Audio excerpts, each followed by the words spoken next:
Assalamualaikum warahmatullahi wabarakatuh. Hello, kembali lagi dengan saya Lala Latifa dari Universitas Pelita Bangsa, Fakultas Ekonomi dan Bisnis, Prodi PGSD, kelas 20A1, NIM 13201052. Baik, di video kali ini saya akan membawakan tugas psikologi pendidikan. Saksikan videonya ya teman-teman. Assalamualaikum warahmatullahi wabarakatuh. Halo, selamat pagi semua. Bagaimana keadaannya hari ini? Baik, alhamdulillah ya, baik. Sebelum memulai pembelajaran, alangkah baiknya kita berdoa dulu ya. Kalau begitu berdoa mulai.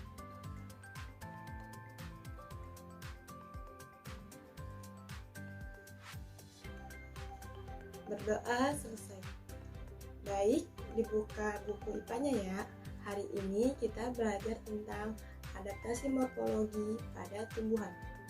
Morfologi tumbuhan merupakan ilmu yang mempelajari bentuk, fisik, dan struktur tubuh pada tumbuhan. Morfologi berasal dari bahasa Latin, yaitu morphos dan logos. Morphos artinya itu adalah bentuk atau wujud, sedangkan logos yang berarti itu ilmu. Morfologi tumbuhan berbeda dengan anatomi tumbuhan yang secara khusus mempelajari struktur internal tumbuhan pada tingkat mikroskopis. Morfologi tumbuhan berguna untuk mengidentifikasi tumbuhan secara visual. Dengan begitu, keragaman tumbuhan yang sangat besar dapat dikenali dan diklasifikasikan serta diberi nama yang tepat pada setiap kelompok yang terbentuk. Ilmu yang mempelajari klasifikasi serta pemberian nama tumbuhan adalah taksonomi tumbuhan. Bagian-bagian tumbuhan itu ada dua. Yang pertama tajuk, yang kedua perakaran. Tajuk terdiri dari bagian reproduksi dengan bagian vegetatif. Bagian reproduksi itu terdiri dari bunga, tunas apikal, batang, tunas ketiak, atau yang sering kita kenal dengan lateral. Bagian vegetatif itu terdiri dari daun, helaian daun, dan tangkai daun. Dan yang kedua itu perakaran. Perakaran terdiri dari pangkal akar, batang akar, cabang akar, serta ujung akar.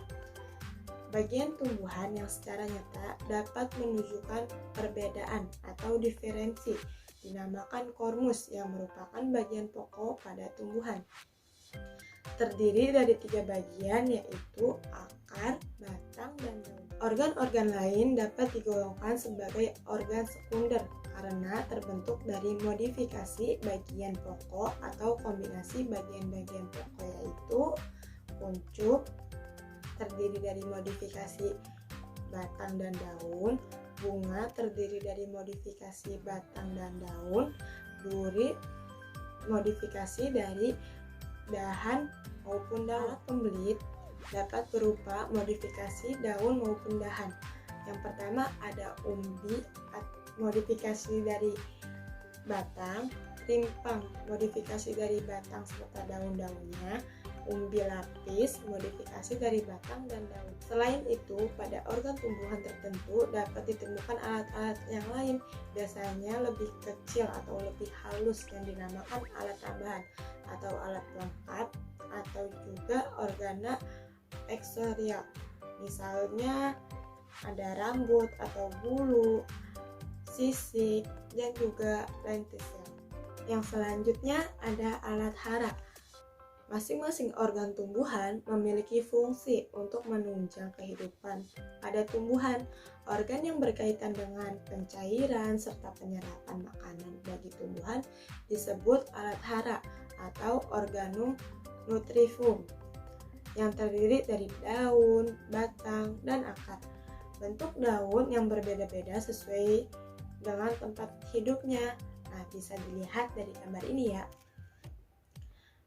Nah, contoh pertama adalah daun teratai.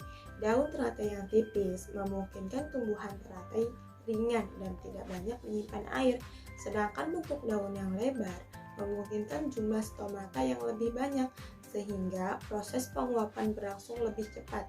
Tanaman teratai merupakan salah satu contoh tanaman dari yang hidup di air atau yang kita sering kenal dengan hidrofit. Yang kedua, duri yang tumbuh pada tanaman kaktus sebenarnya adalah daun yang mereduksi menjadi duri yang bertujuan untuk mengurangi penguapan kaktus. Merupakan salah satu contoh tanaman yang hidup di daerah kurang air atau xerophyt. Yang selanjutnya ada daun yang lebar pada tanaman talas, memungkinkan jumlah stomata yang lebih banyak sehingga penguapan akan berlangsung lebih cepat. Tanaman talas merupakan salah satu contoh tumbuhan yang hidup di daerah lembab atau hygrofit. Yang selanjutnya ada pohon pinus. Pohon pinus di gunung memiliki daun yang kecil panjang agar dapat mengurangi tekanan dari angin yang berhembus. Yang selanjutnya ada bentuk akar yang berbeda-beda sesuai dengan tempat hidupnya. Selanjutnya, akar serabut dan panjang pada tanaman kaktus memungkinkan jangkauan yang lebih jauh untuk mendapatkan sumber air, mengingat tanaman kaktus itu tinggal atau tumbuh di tempat yang kurang air. Selanjutnya ada bakau.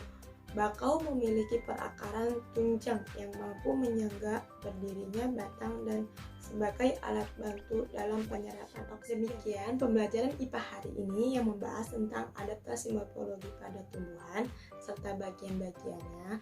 Sebelum mengakhiri kelas, alangkah baiknya kita tutup kelas dengan membaca Alhamdulillah. Alhamdulillahirabbil alamin. Assalamualaikum warahmatullahi wabarakatuh. Terima kasih.